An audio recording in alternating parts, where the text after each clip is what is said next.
अस्सलाम वालेकुम दोस्तों, उम्मीद है आप सब लोग खैरियत से होंगे। बात करेंगे ओमान में कोरोना केसेस के मतलब। आज 11 मई 2021 मंगल का दिन है। पिछले 24 घंटों में 576 कोरोना के केस रिपोर्ट हुए और 10 वफात हुई। इन्ना लिल्लाहि व इन्ना इलैहि राजिऊन। ओमान में कोरोना से वफात पाने वालों की कुल तादाद 2148 है, जबकि कोरोना केसेस की कुल तादाद 2,02,713 है और सेहतियाब होने वालों की कुल तादाद 1,86,391 है। हॉस्पिटल मरीजों की कुल तादाद 729 है।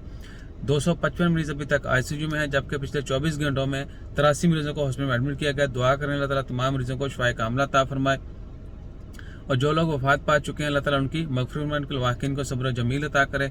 इसके अलावा दुआ करते रहिए अल्लाह ताला तमाम उम्मत मुसलमान की खैर फरमाए और हमें ख्वाब खरगोश से जागने की तौफीक दे कि हम जागें और देखें मस्जिद अक्सा में क्या हो रहा है, फ़लस्तीनियों के ऊपर जो जुल्म हो रहा है, कश्मीरियों के ऊपर जो जुल्म हो रहा है और कहीं पर भी किसी मुसलमान के ऊपर जुल्म हो रहा है, किसी इंसानियत की तजलील हो रही है, हमें उसके खिलाफ खड़े होना चाहिए, आवाज़ उठानी चाहिए। अपना ख्याल रखिएगा, दुआ में याद रखिएगा। और अगली खबरों में जब पाकिस्तान एम्बेसी के हवाले से खबरें शेयर करेंगे, ड्राइविंग लाइसेंस की वेरिफिकेशन के हवाले से शेयर करेंगे।